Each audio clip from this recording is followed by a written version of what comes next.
के पिता धन्यवाद देते हैं ये नया दिवस के लिए, ये पवित्र दिवस, उद्धार का, पुनरुत्थान का दिवस। इस प्रकार आपने हमें मदद किया, हम साथ में मिलके आपका स्तुति करें, धन्यवाद करें। अब हमारा सृष्टिकर्ता है, आपने हमें बनाया, आपने हमें बचाया। बाकी लोग सब आपके सृष्टि है, हम बिल्कुल अलग है। आपने हमें बचाया, आपका लोग बनाया। हम भी हमारे आजू बाजू में रहते हुए लोगों के साथ नष्ट हो गए थे, नाश में जाने वाले थे। हम आपसे बहुत दूर चले गए हुए लोग थे। ये बहुत बड़ा सौभाग्य हुआ, हम आपको पहचाना, आप हमारे पास आया, हमें ढूंढ के बचाने के लिए आया, हमें बचाया, हमें आपका बनाया। और उस दिन से प्रभु का अनुग्रह में हमें अभी तक रखा है, यहाँ तक लेके आया है। धन्यवाद देते हैं। और हमारा बाकी जीवन भी हम आपके हाथों में सौंप देना चाहते हैं। और आज का परिस्थिति सब हम समझते हैं, आप सर्वशक्तिमान हैं। अब हमारा संरक्षण करने वाला है, हमें सुरक्षित रखने वाला है। आपके हाथों में ही हमारा जीवन पूरी तरह सुरक्षित। हम कितना भी हमें संभाले प्रभु, तो पूरा नहीं होगा। जब प्रभु हमारा संरक्षण उनके हाथों में लेते हैं, हम पूरे तरह आपके हाथों में सुरक्षित रहे हैं। इसलिए उस मजबूत हाथों में हम सबको और एक बार सौंप देते हैं। सुबह हमें इस प्रकार मदद किया। अभी थोड़ा समय आपका वचन का मनन के लिए हम जाते समय में हम आपका पवित्र आत्मा हमें अगुवाई करें, मदद करें। और आपके वचन खोल के पढ़ना, उसके ऊपर मनन करना हम सबके लिए बहुत आत्मिक लाभ और हमारा विश्वास और हमारा आशा बढ़ने के लिए कारण बन जाए। हमारे जीवन को हम और एक बार आपके सामने समर्पित करने के लिए कारण बन जाए, हम चाहते हैं। हमें अगुवाई कर, मदद कर।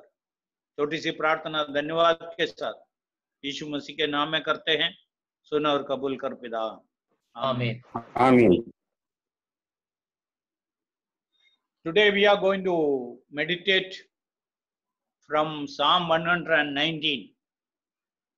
जब Psalm 119 में बोला, आप में से कुछ लोग सोचेंगे इतना बड़ा एक साम, बाइबल का सबसे बड़ा अध्याय है, the longest chapter in the Bible.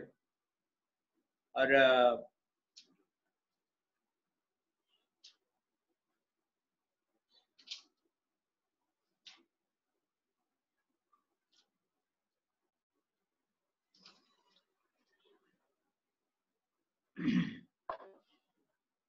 सबसे लंबा अध्याय है बाइबल का टोटल 176 वर्सेस है। इसको 8-8 कलम में अलग किए हैं। It is divided into 22 parts. Each part contains 8 verses. और इसका लेखक कौन है हमको मालूम नहीं, इधर कुछ लिखा नहीं है।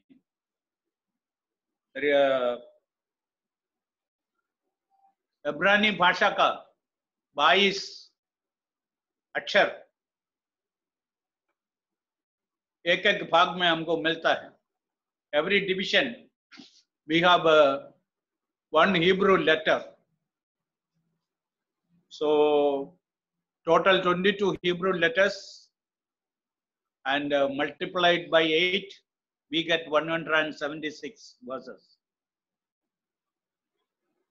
7 शब्द उपयोग किया है प्रभु का वचन का वर्णन करने के लिए। 7 words are used to describe the word of God। पहला भाग में ही हम ये सब देखते हैं, law of the Lord, testimonies, way of the Lord, God's precepts, God's statutes, God's commandments, God's righteous judgments। So 7 words are used to describe the scriptures, what the scripture is।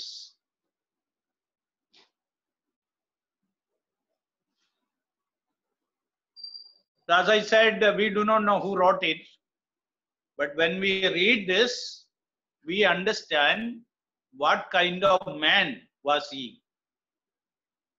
इसने ये लिखा है हमको मालूम नहीं है, और ये पूरा पढ़ते समय में हमको समझ में आता है what kind of man was he, ये किस प्रकार का मनुष्य था। ये हमको इस अध्याय से देख सकते हैं। और इनका पुराना जीवन और प्रभु में आने के बाद का जीवन के बारे में इधर कुछ सूचना है 67 में और 71 में। मैं जो इंग्लिश में ही कलम पढ़ूंगा, आप में से कोई हिंदी में पढ़ना। 67 and 71। 67 में लिखा है, Before I was afflicted, I went astray, but now I keep your word। 71 में लिखा है, It is good for me that I have been afflicted, that I learn your statutes। पढ़िए हिंदी में। उससे पहले कि मैं दुखित हुआ, मैं भटकता था, परंतु अब मैं तेरे वचन को मानता हूँ। 71वां वचन 71। मुझे जो दुख हुआ वह मेरे लिए भला ही हुआ है, जिससे मैं तेरी विधियों को सीख सकूं। ओके। इनके जीवन में कुछ दुख आया, बीमारी आया, संकट आया, इसके द्वारा ये प्रभु के पास प्रभु के वचन में आया। और मैं भी मेरा जीवन के साथ जोड़ के ये बता सकता हूं, एक एक्सीडेंट, मुझको दुर्घटना जो मेरे जीवन में हुआ 1973 अक्टूबर 1, और उसके द्वारा मैं प्रभु के पास आया। वो एक्सीडेंट मुझको थोड़ा नम्र बनाया ताकि मैं ईश्वर का वचन को सुन सकूं। नहीं है तो इसके लिए मेरे पास टाइम नहीं था। मेरा जीवन मेरा मर्जी के अनुसार चलाया।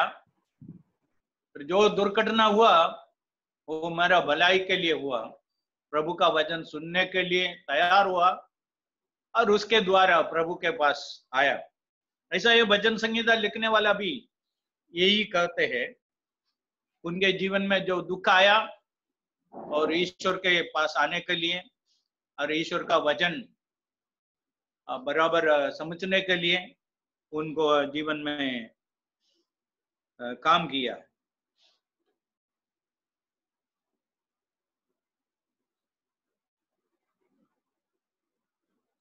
और हम समझते हैं he was an young man।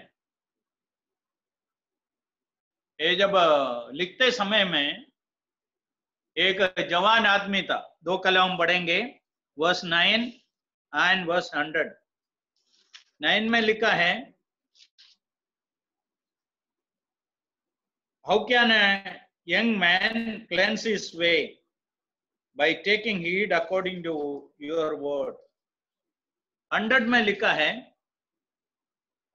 I understand more than the elders or older people। पढ़िए। जवान अपनी चाल को किस उपाय से शुद्ध रखे, तेरे वचन के अनुसार सावधान रहने से। 100वां वचन पढ़ेंगे। मैं पुरानियों से भी समझदार हूं, क्योंकि मैं तेरे उपदेशों को पकड़े हुए हूं। मैं बुढ़े लोगों से भी समझदार हूं, मतलब वो बुढ़े नहीं है। और how can young man cleanse his way? It is by the obedience of the word of God. इसलिए एक जवान व्यक्ति ने ये भजन संहिता लिखा है। अभी हम इधर से 3 बातें आज देखेंगे। पहला बात, ईश्वर को देके इन्होंने कुछ बातें बताया और ईश्वर के बारे में, ईश्वर को उनके जीवन के साथ जोड़ के कुछ बातें बताया। In relation to God, he has said something, few things in this psalm that we will see. Then we will see some of his prayers. इसका प्रार्थना जीवन के बारे में, प्रार्थनाओं के बारे में कुछ बातें हम पढ़ेंगे। तीसरा है उसका जीवन का डिसिप्लिन के बारे में, उसका आत्मिक जीवन में कैसा डिसिप्लिन रखा था उसके बारे में कुछ बातें हम देखेंगे। अनुशासन, इसलिए 3 बातें हम देखने वाले हैं। और पहला बात है ईश्वर को देखे, ईश्वर को अपने जीवन के साथ जोड़ के इन्होंने क्या क्या बोला उसके बारे में कुछ कलम हम देखेंगे। पहला कलम है verse 73, Your hands have made me and fashioned me. Give me understanding that I may learn your commandments. First part, your hands have made me and fashioned me. तेरे हाथों से मैं बनाया और रचा गया हूं, मुझे समझ दे कि मैं तेरी आज्ञाओं को सीखूं। Your hands have made me. तेरी हाथों ने मुझको बनाया। हम कैसा इस दुनिया में आया, ये जीवन को किसने प्लान किया, इस जीवन का हमारा व्यक्तिगत जीवन के बारे पीछे ये जीवन कौन प्लान किया, एक व्यक्ति समझना बहुत जरूरी है। हमारे लिए एक ऑनर है, हम खुद हमको इधर नहीं लेके आया। We did not bring ourselves here. We are not the planners of our life. I did not plan my life. I did not say one day, I want to go to the earth. I want to live in such and such a place. I want to live this many years. No, nothing at all. Did our parents plan our life? No. Then who planned? कौन इस जीवन का planning किया है, कौन हमें बनाया है? तो ये पहला बात इधर है, I have an honor who planned this life, who gave me this life. ये हमको ईश्वर के सामने बहुत नम्र करने का बात है। ये जीवन उनका दान है, ये जीवन उसने बनाया है, इस जीवन के बारे में सारा प्लानिंग उसने किया है। चलिए भजन संहिता लिखने वाले ईश्वर के सामने कबूल किया, you are my honour, you made me, you are my creator. आप मुझको मेरा बनाने वाला है, मेरा ऑनर है। वो पहला बात है। दूसरा बात उसका 94 में, आई एम यूअर्स। पढ़िए हिंदी में। मैं तेरा ही हूं। मैं तेरा ही हूं।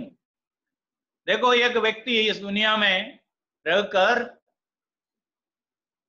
उनका मालिक को देखे, उनका बनाने वाले को देखे, उनको ऐसा बोल सकता है, मैं तेरा ही हूं, आई एम यूअर्स।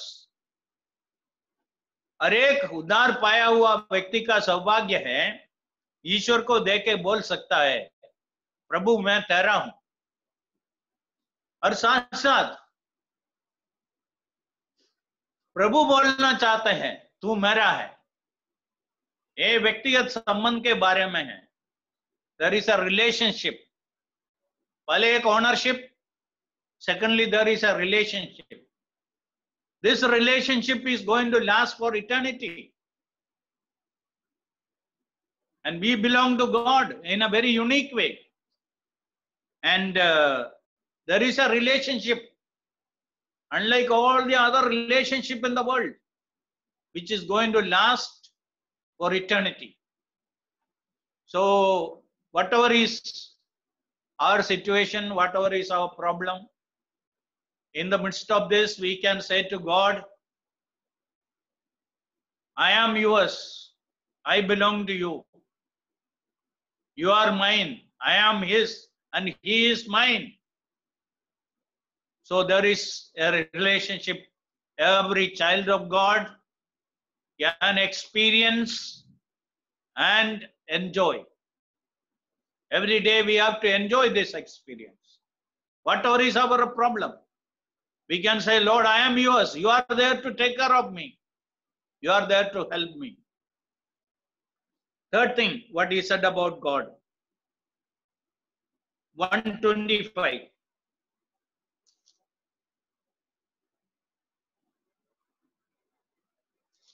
मैं तेरा दास हूं, तू मुझे मैं तेरा दास हूं.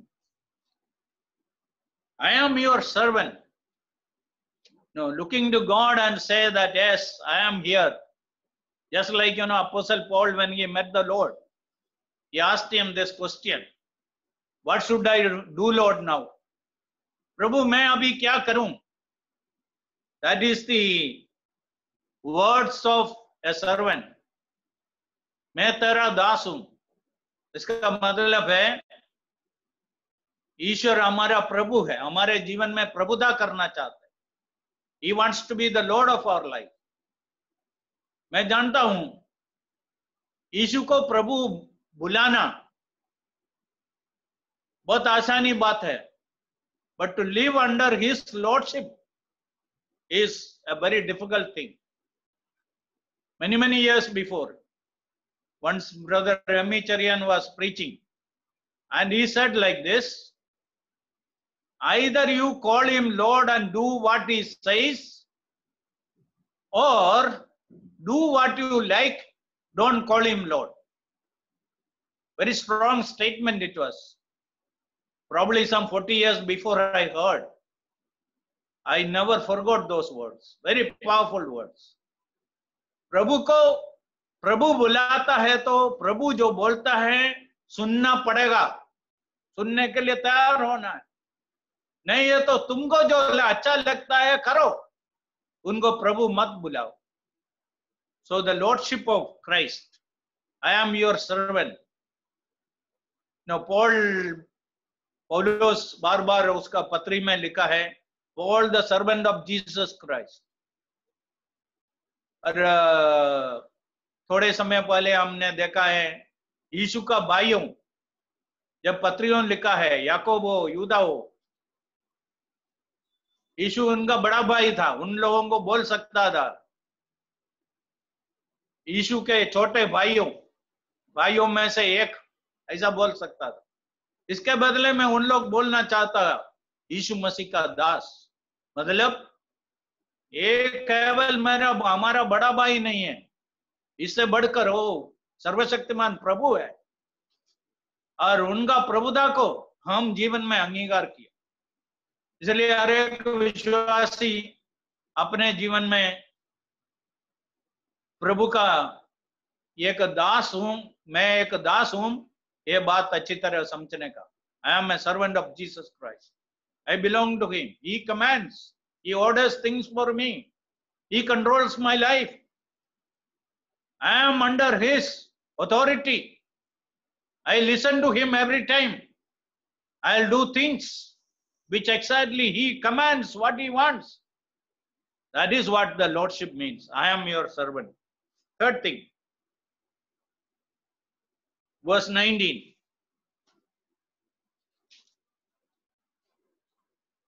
मैं तो पृथ्वी पर परदेसी हूँ. मैं पृथ्वी पर परदेशी हूं. I don't belong to this world. I am a stranger on this earth. इसके बारे में पौलुस फिलिपियों का पत्री 3:20 में लिखा है, Our citizenship is in heaven. मैं एक स्वर्गीय नागरिक हूं. जो दिन मैं प्रभु को स्वीकार किया, मुझको बहुत आशीषें मिला है. और एक प्रभु का दास लिखा है, 36 blessings instantly you receive. You became a child of God. Your name was written in the Lamb's book of life. God became your father, and you became a citizen of heaven.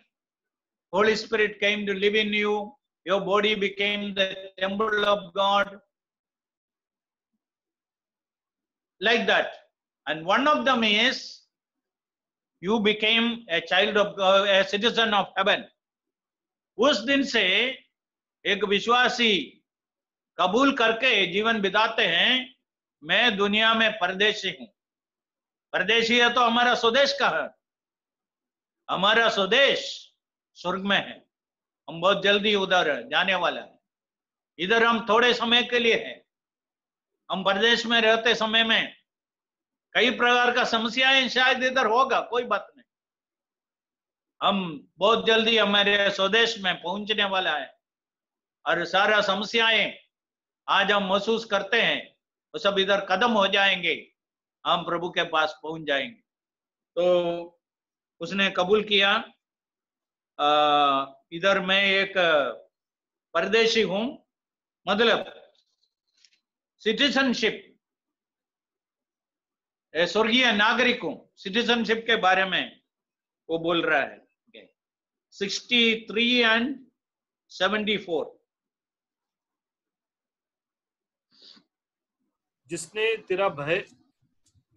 तेरा भय मानते और तेरे उपदेशों पर चलते हैं, उनका मैं संगी हूँ. 74 तेरे डरवैये मुझे देखकर आनंदित होंगे, क्योंकि मैंने तेरे वचन पर आशा लगाई है. Okay. Who are his friends? He says that 63 में बोला है, I am a companion of all who fear you. And 74 में लिखा है, those who fear you will be glad when they see me. God's children are my friends. We can say fellowship. In this world, God has provided his children for us, for our fellowship. That's a very important thing. We need each other. We need other believers. We enjoy their company. And these days we understand, when we are not able to meet one another physically, how much we miss that one. So all those who fear God, they are my friends. Who are our real friends in this world? God expects us to have the fellowship of his people. Okay. 6, verse 141.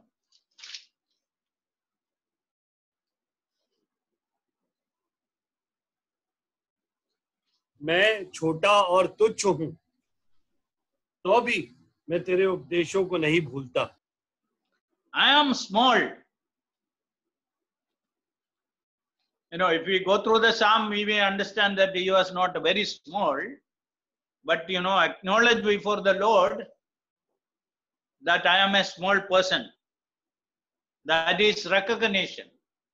He recognized He is not a big man or big person. Comparing to his God, God is so great, I am so small, but God was mindful of me. God was concerned about me. God is caring for me. So that is, he recognized how big is his master, how small he is before him. The last thing what he said about God, verse 65.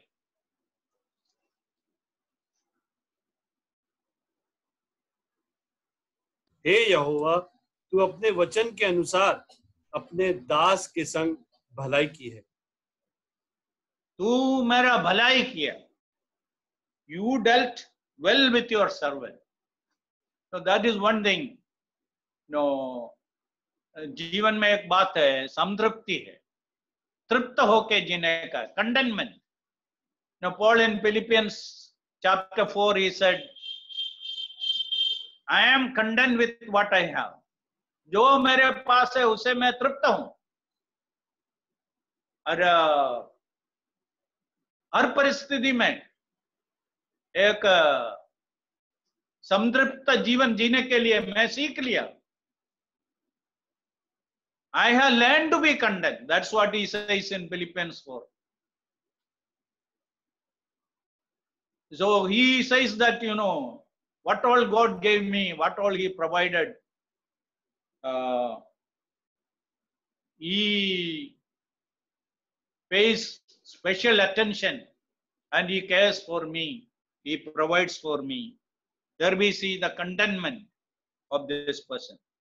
So these are the few things he said about his relationship with his God. So we too should be able to say these things, that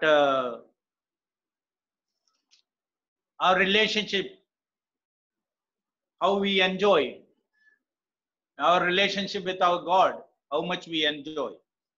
Okay, that is first thing. Secondly, I want to show you the discipline in his life. Anushasan unke जीवन में, how disciplined he was. And this should be a challenge to us. And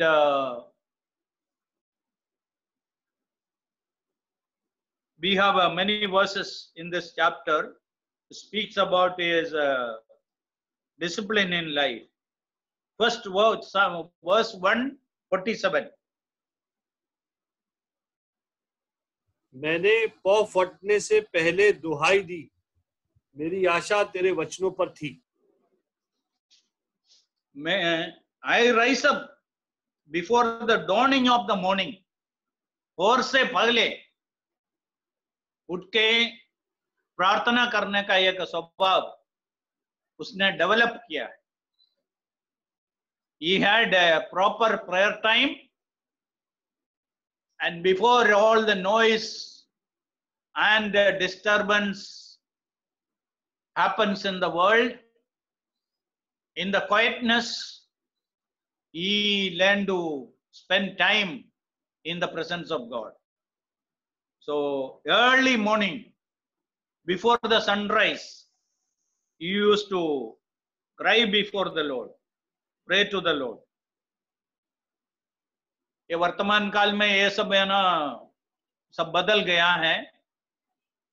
पहले English में एक आज भी है, there is a saying, early to bed, early to rise makes a man healthy, wealthy and wise.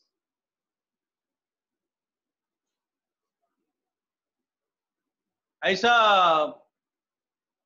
बहुत गानाएं हैं, एकदम सुबह गाने के लिए. बाकी भाषाओं में मुझको मालूम नहीं है.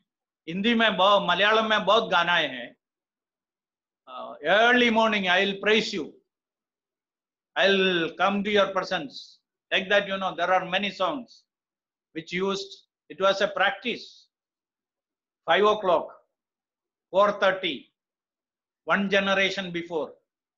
The generation which was previous to me, when I was a child, I used to hear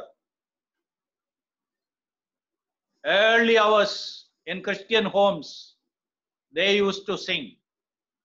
And today, all those songs, nobody can sing.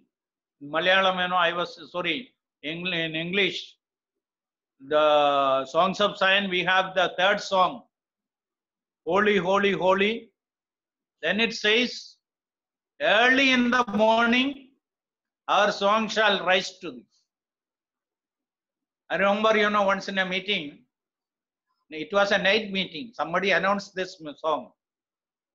So I had to correct them. What you are going to sing? And, many times, many believers don't understand what they are singing. And we have to see this.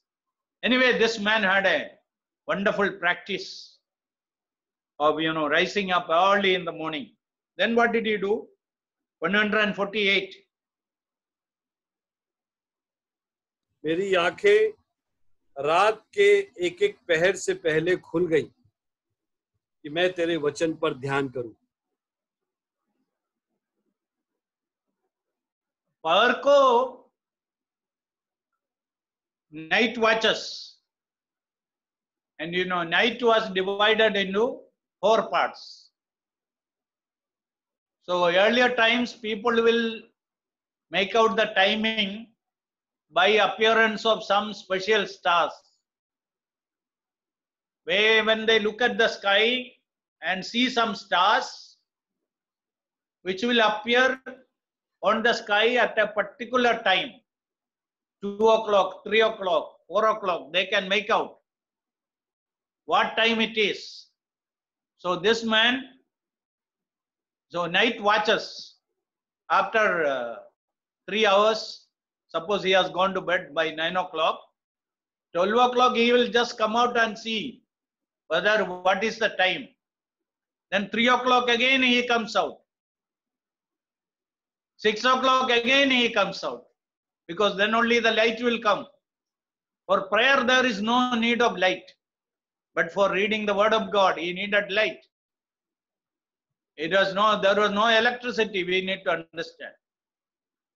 And I remember my childhood days. We got electricity connection probably when I was 30 or 35 years old. Then only we got electricity. Till then, we used to sit before a kerosene lamp to study.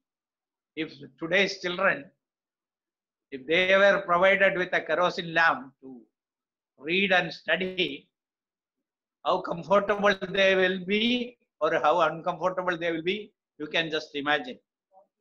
But anyway, this man had a practice of meditating the word of God, regularly reading the word of God.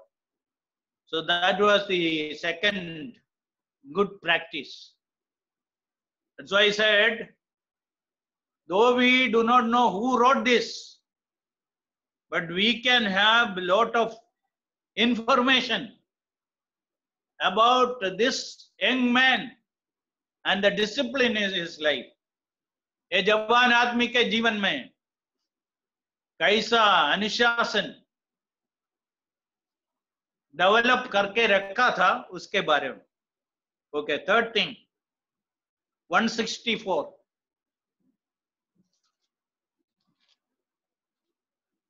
मेरे धर्म में नियमों के कारण मैं प्रतिदिन 7 बार तेरी स्तुति करता हूँ. 7 बार तेरा स्तुति करता हूँ. ये हमारे जैसा नहीं है. हमको ऐसा बोलना बहुत आसानी है. We will pray for you. We are praying for you. ऐसा बहुत लोग बोलते हैं बोलने के लिए. But how many of us are sincere and serious about that?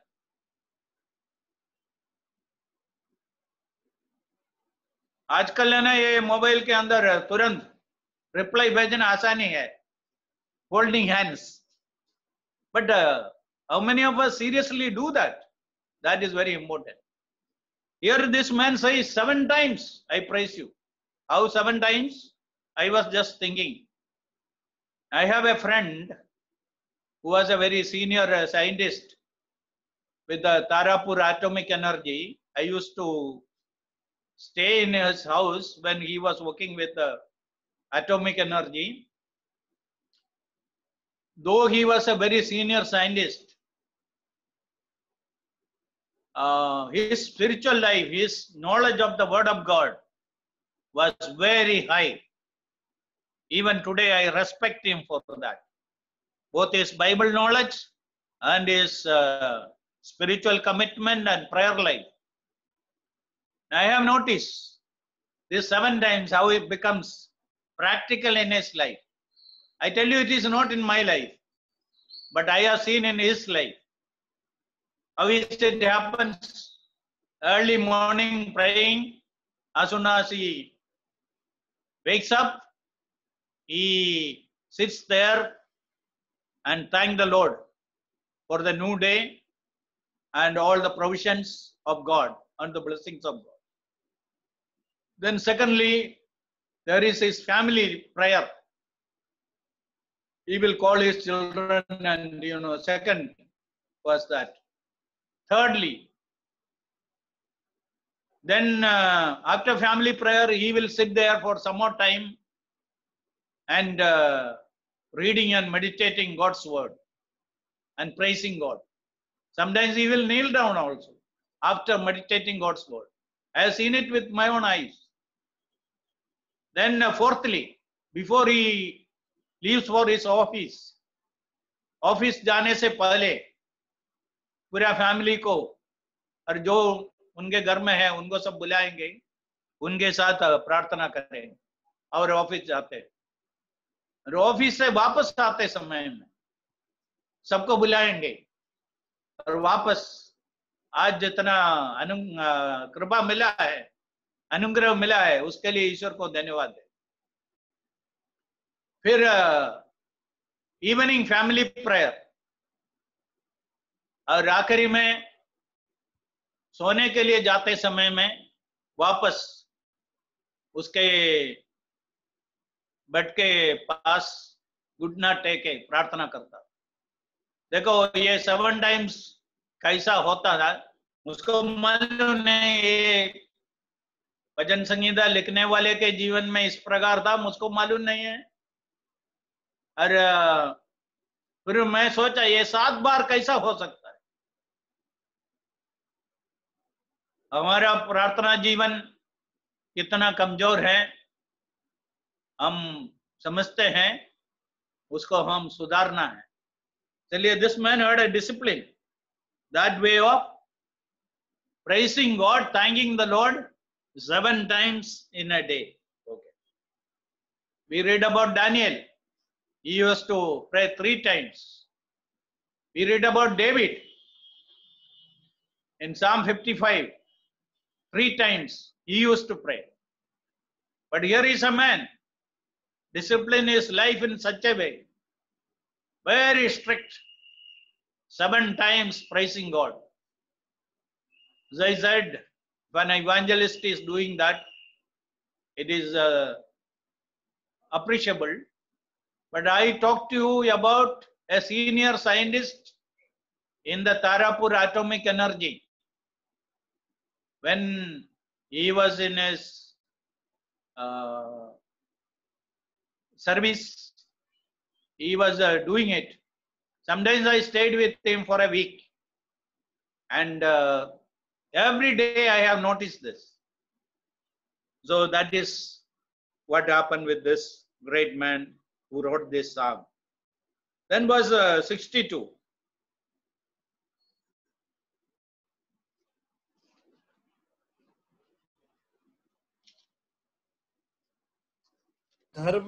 तेरे धर्म में नियमों के कारण मैं आधी रात को तेरा धन्यवाद करने को उठूंगा। आधी रात को, अरे ना, पहला पहर पूरा हो गया, समय क्या हो गया देखने के लिए बाहर आते हुए एक स्वभाव, उस समय ईश्वर को स्तुति करते हैं, धन्यवाद करते हैं, प्रार्थना करते हैं। पूरा दुनिया सोते समय में सोने का एक आदत उसको था। जब मेरे बच्चे छोटे थे, हम सब साथ में सोते समय में, रात को बच्चे सब सोते हैं और उस समय मैं मेरा हाथ उन बच्चों के ऊपर रख के एक एक के लिए प्रार्थना करता था। और ये मैं किसी से सीखा नहीं था, मैं ऐसा करता था। बाद में कुछ लोगों के साथ मैं शेयर किया, ऐसा दूसरे लोग भी दुनिया में है और था। हमारे बच्चों के लिए, उन लोग सब नींद में है, उस समय हमारे हाथ उनके ऊपर रखे उनके लिए प्रार्थना करने का आदत, उसका सब आशीष बहुत लंबा होगा। ये भी एक अच्छा प्रैक्टिस है। और आधा रात को ईश्वर को स्तुति करने का एक स्वभाव उनको था।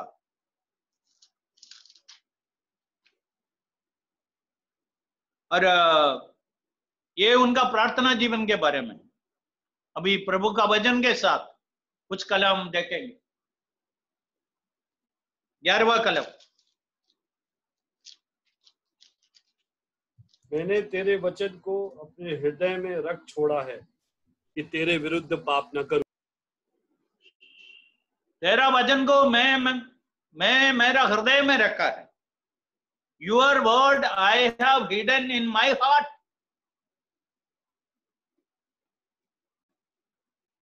Read and forget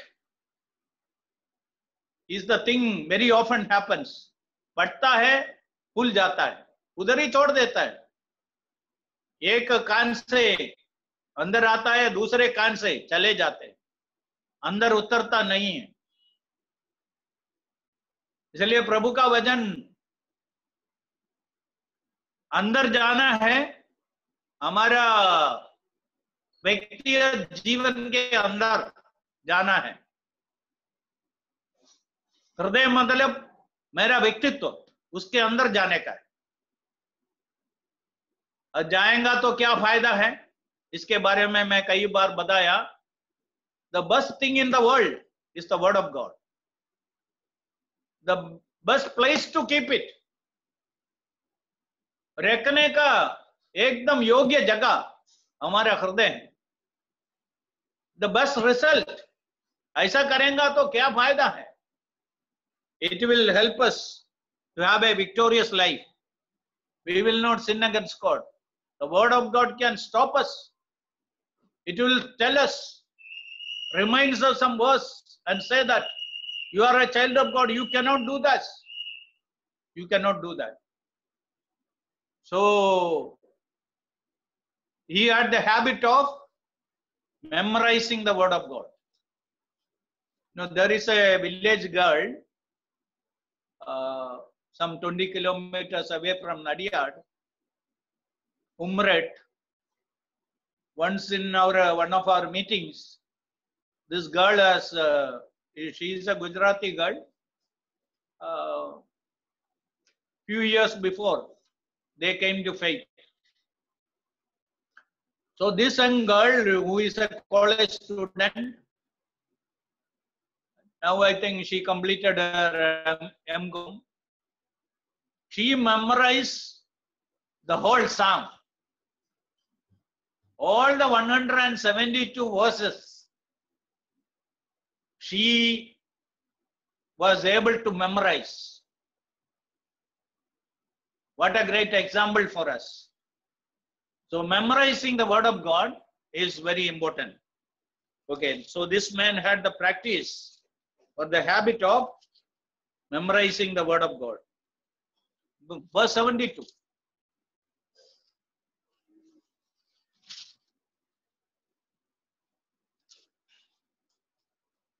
तेरी दी हुई व्यवस्था मेरे लिए हजारों रुपयों और मोहरों से भी उत्तम है।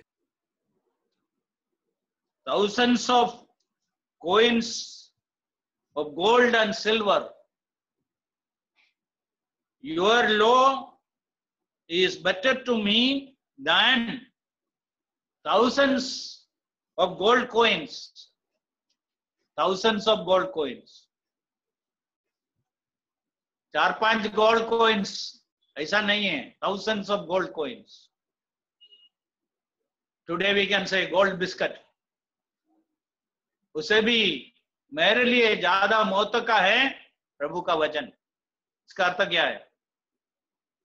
ज्यादा पैसा बनाना, ज्यादा पैसा कमाना, उससे ज्यादा महत्व का है प्रभु का वचन सुनना, प्रभु का वचन को पढ़ना ज्यादा महत्व का है.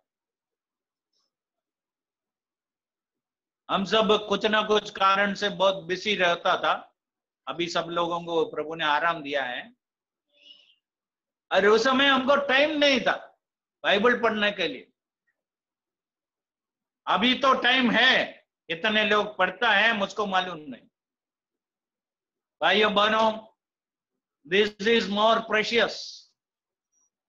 ये बाकी सोना से चांदी से, thousands of gold biscuits, इसे भी ज्यादा महत्व का है. So he found the word of God more precious to him. The most precious thing in the world for this man was the word of God. What value we give to the word of God, whether it is very precious to us, that is very important. Okay. Third, 103.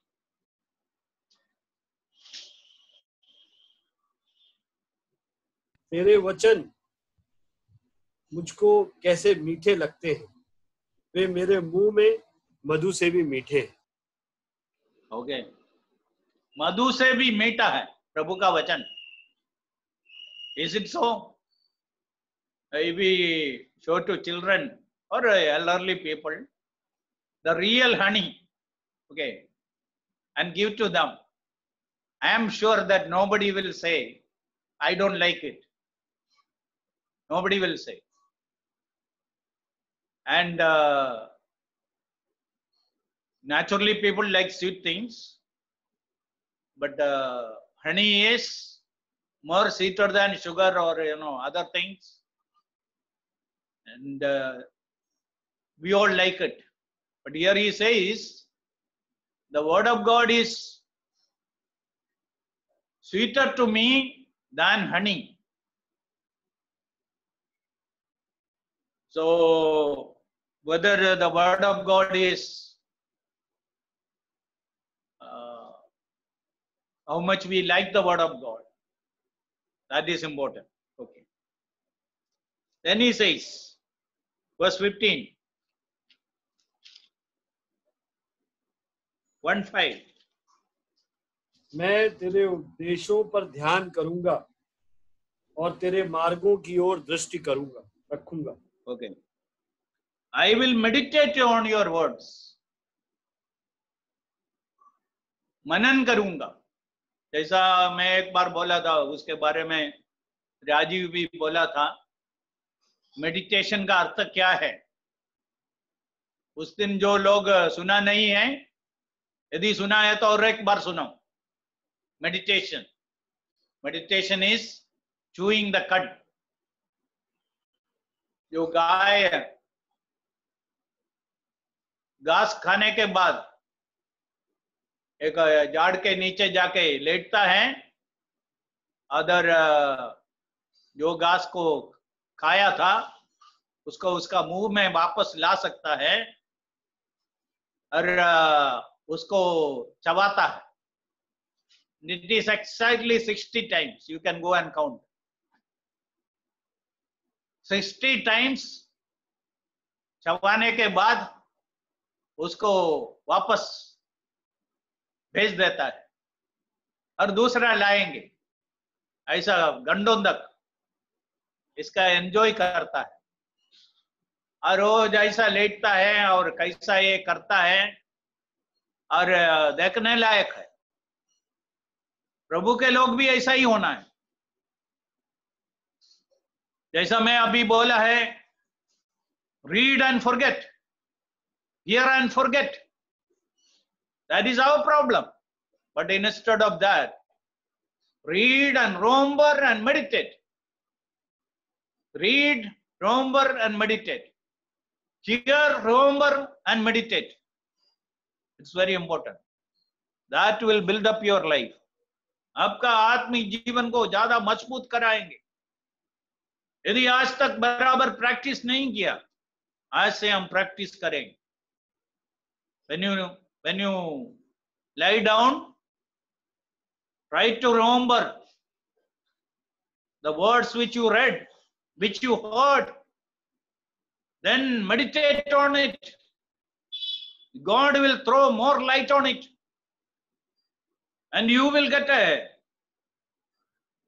bigger message. That is what God can do for you. So here is a man who found time to meditate God's word.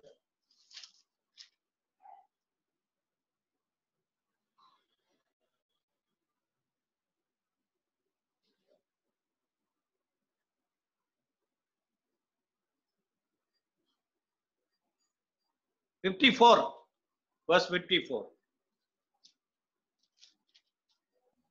जहां मैं परदेसी होकर रहता हूं, वहां तेरी विधियां मेरे गीत गाने का विषय बनी. Okay. प्रभु का वचन के बारे में गाना गाने का, जो गानाएं लंबा समय विश्वासियों के साथ रहा है, तो वो प्रभु के वचन के साथ जोड़ा हुआ गानाएं हैं. बाकी सब अल्पायुष है, थोड़े समय के अंदर खत्म हो जाता है. It won't last long. So प्रभु का वचन के बारे में गाना गाने का है. ऐसा बहुत गानाएं हमको मिलता है. आजकल ये ना बहुत गानाएं, उसका कुछ मतलब नहीं है. एक कैसा भी कुछ लोगों का ऐसा काम हो गया, आदत हो गया, कैसा भी कुछ गाना बनाने का और बोलने का है, मैंने 100 गानाएं लिख लिए. फिर इनमें से कितना गाना दुनिया में रहता है, लोगों के साथ रहता है. बहुत पीढ़ियों के बाद भी इंग्लिश में कई गानाएं हैं, उसके बारे में मैं देख रहा था. वो गाना आज से 300 साल पहले और 250 साल पहले, 200 साल पहले ऐसा लिखा हुआ गानाएं हैं इंग्लिश हमारे सॉन्ग बुक के अंदर. उस गाना ऐसा रहने का कारण है, वो गाना ऐसा जैसा आजकल जो गाना होता है वैसा नहीं होगा. प्रभु अपना लोगों को एकदम तैयार करके उनके आत्मा में, उसका मन में ऐसा बातें डाल के दिया, उसके कारण ये हुआ है. इसलिए ये सब हम देखते हैं प्रभु का वचन के साथ, उसका प्रार्थना जीवन, उसका प्रभु का वचन के साथ उनका संबंध, ये दोनों में क्यों बताया. These are the two wings of a bird. एक पक्षी का 2 विंग्स है ये. यदि एक विंग कम हो गया, कमजोर हो गया, वो जमीन में ही रहेंगे, वो उसको हवा में उड़ नहीं सकता है. दोनों पंखों मजबूत है, उसको हवा में उड़ सकते हैं. If both the wings are strong, then only a bird can fly in the sky. It can go up. So this is my request. What we see in this man, when it comes to prayer, when it comes to study of God's word, he was well balanced. Well balanced. I have seen some believers, their good Bible knowledge is so super, but their prayer life is 0. I have seen some other believers, they pray so much time, but their Bible knowledge is 0. Both should not happen. Equally, we should become strong in both the areas. Our prayer life should become strong. Our knowledge of the word of God also should be equally strong. Then it will make us strong believers, and we will become more useful to the Lord. So I'll leave that. And there are so many things I wanted to read to you, but I will leave that also. We will come to the third thing. Third is his prayers. I said, he was a man of prayer. But what did he pray? Some of his prayers. And we also should learn to pray like him. So, verse 18. What is his first prayer? मेरी आंखें खोल दे कि मैं तेरी व्यवस्था की अद्भुत बातें देख सकूं. Open my eyes that I may see wondrous things from your law. हम जब सुबह बाइबल खोलते समय में ये प्रार्थना के साथ रोज हर बार ऐसा हम बाइबल खोलता है तो मैं बोलना चाहता हूं, अब एक अलग मनुष्य बन जाए. Open my eyes so that I may behold wondrous things from you. ईश्वर का वचन से अद्भुत बातें देखने के लिए मेरे आंखों को खोलो. ऐसा प्रार्थना के साथ हम बाइबल खोलता है, हमको बहुत बातें बाइबल से देखने को मिलेगा, हमारे जीवन को मजबूत करेंगे.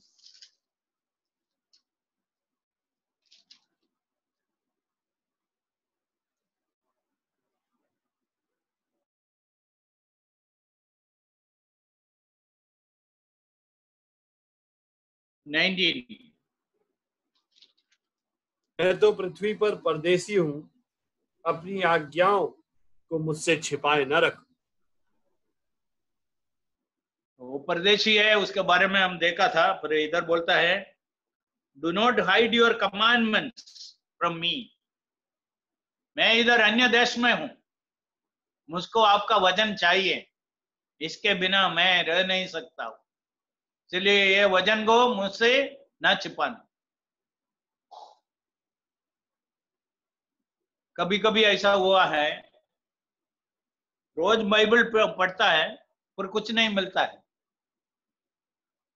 ऐसा हो जाएगा. फिर ऐसा प्रार्थना करना है, प्रभु मेरे साथ बात कर, मैं आपका वचन सुनना चाहता हूं, ये वचन को मेरे लिए खोल दो. ऐसा हमको प्रार्थना करना पड़ेगा. इसलिए प्रार्थना करता था, मैं इधर परदेशी हूं, अन्य देश में हूं, आपका वचन मुझको चाहिए. इसलिए हम ये उनका एक दूसरा प्रार्थना. 29. मुझको झूठ के मार्ग से दूर कर और करुणा करके अपनी व्यवस्था मुझे दे. और एक बार पढ़िए ब्रदर. मुझको झूठ के मार्ग से दूर कर और करुणा करके झूठ अपनी के व्यवस्था मार्ग से मुझको दूर रखना है. Remove from me the way of lying. हम सब आदम का संतान है. हम हमारा घरों से, हमारा समाज से, स्कूल से, दूसरे मित्रों से ऐसा एक बुरी आदत को हमारे साथ रखा है. इससे हम बचना है. और सच्चाई बोलने का एक आदत. इसलिए ऐसा प्रार्थना किया, झूठ बोलने से और झूठ मुझसे दूर रखना है.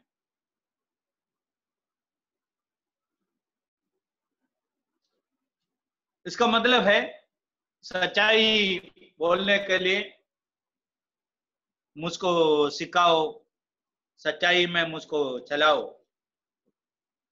43। मुझे अपने सत्य वचन कहने से ना रोक, क्योंकि मेरी आशा तेरे नियमों पर है। ओके, ये बहुत आत्मिक बन गया, दूसरों को प्रभु का वचन के बारे में बताता था।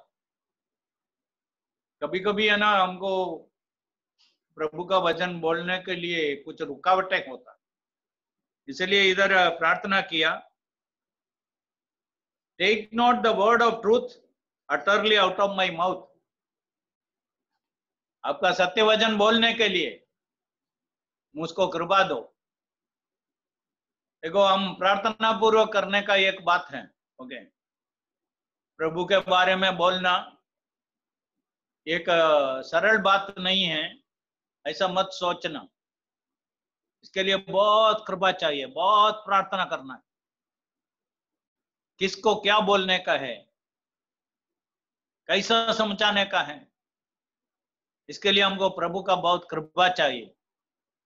चलिए, तेरा सत्य वचन मेरा मुंह से मत निकालो, ये बोलने के लिए हिम्मत दो, बल दो, करवा दो। ऐसा एक प्रार्थना होना है।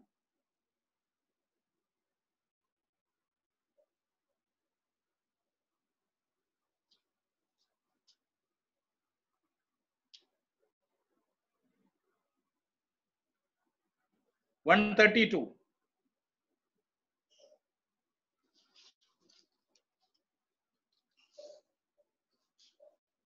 जैसी तेरी रीत अपने नाम की प्रीत रखने वालों से है, वैसे ही मेरी ओर भी फिरकर मुझ पर अनुग्रह कर।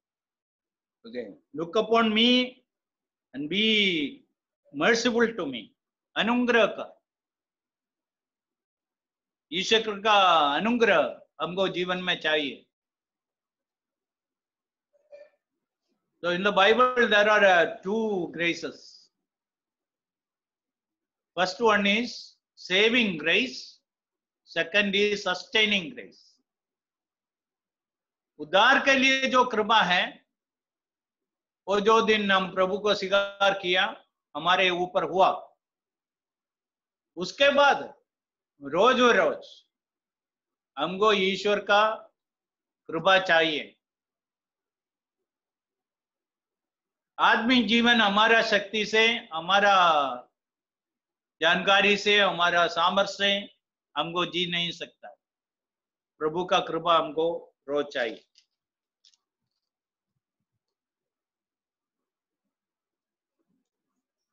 वन 33। मेरे पैरों को अपने वचन के मार्ग पर स्थिर कर और किसी अनर्थ बात को मुझ पर प्रभुता ना करने दे। Okay, direct my steps by your word. ईश्वर के मार्ग में हमें आगे लेके चलाना है। हम जानते हैं, जब लोग ऐसा प्रार्थना करना छोड़ दिया, बहुत सालों का आत्मिक अनुभव के बाद सोचा है अभी मुझको इतना ज्यादा प्रभु का मार्गदर्शन का जरूरत नहीं है, मैं खुद अभी जी सकता हूं। ऐसा सोचा तो गिरने का हर शक्यता है। हम समझते हैं जब हमारे बच्चे चलना शुरू हो गया, हम उसका हाथ पकड़ के उनको चलाता था, और बाद में ये बच्चे क्या करेंगे, हमारा हाथ पकड़ के चलना शुरू करेंगे। फिर हम देखते हैं वो गिरते हैं। क्यों?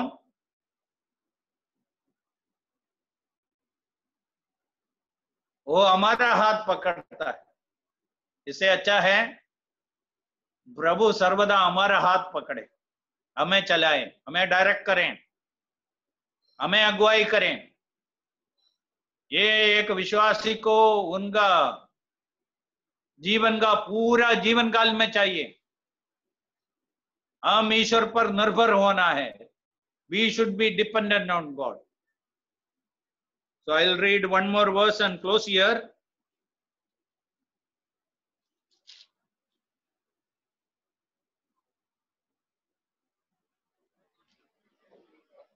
वन 133 हमने पढ़ा है। ये सकते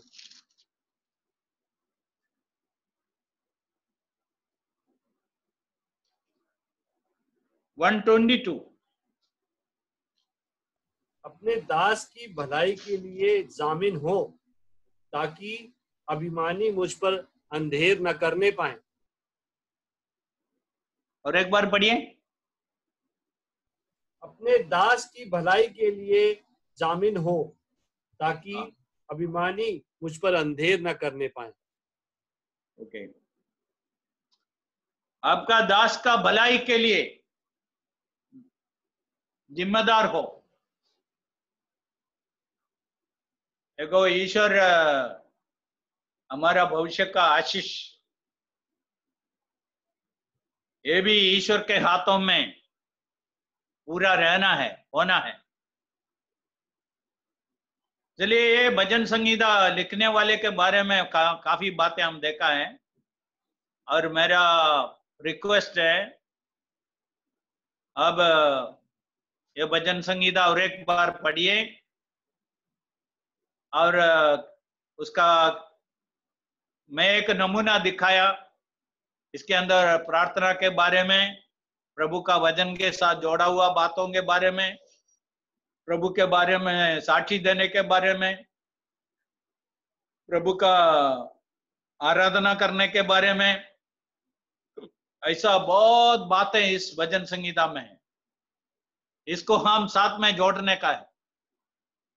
चलिए, 3 बातें हमने इधर देखा है।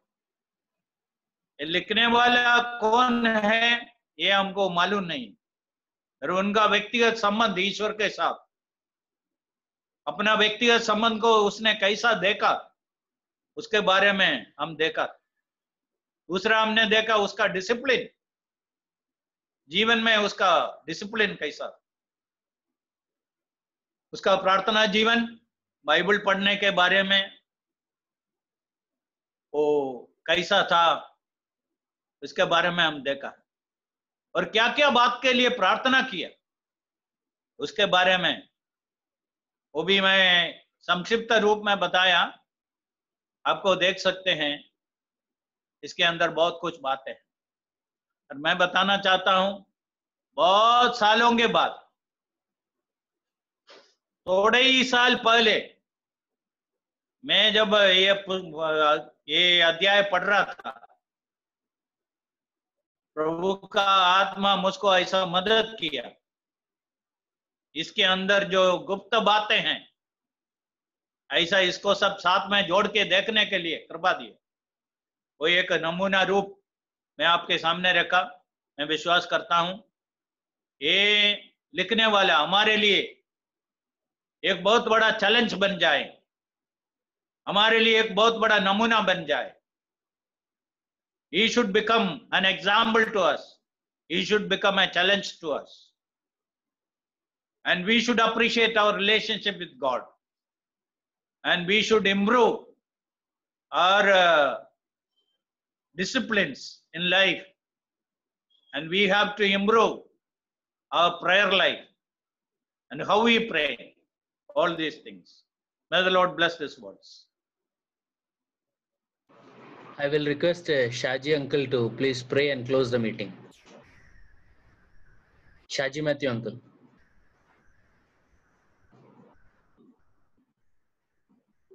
Am I audible, sir? Yes, little low but audible. Okay.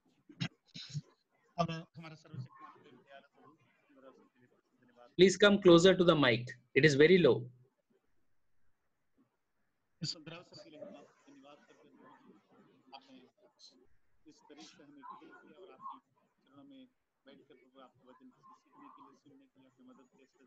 Uncle, it is very low. The sound is very, very low.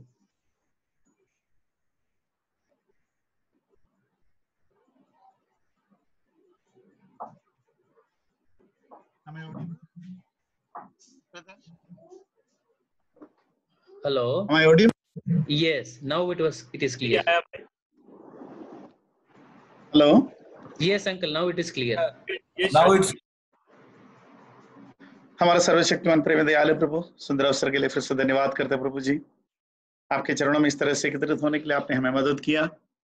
आपकी वचन से सुनने के लिए, समझने के लिए आपने फिर से हम सभी को मौका दिया, इसलिए धन्यवाद करते हैं। दास को आपने उसके लिए बलवंत किया।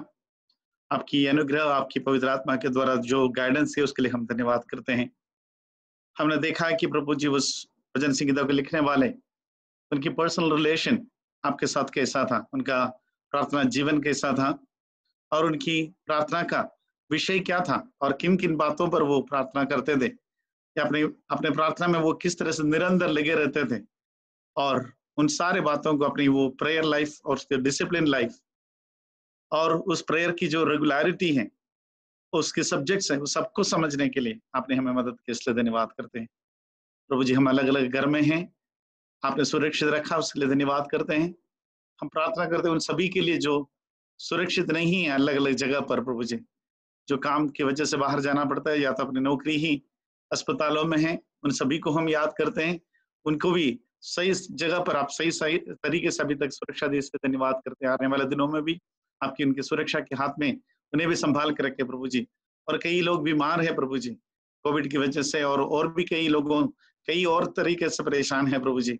उन सभी को हम याद करते हैं प्रभु जी। हर एक के साथ दीजिए प्रभु जी, हर एक लोगों को हिम्मत दीजिए, और आपके वचन से जो हिम्मत मिलता है, जो हियाव मिलता है, उसमें पूरी तरह से अपने आप को समर्पित करते हैं, आगे बढ़ने के लिए मदद करें प्रभु जी। हम जानते हैं आपके अलावा कोई भी नहीं है इस दुनिया में इसका कोई समाधान ला सके।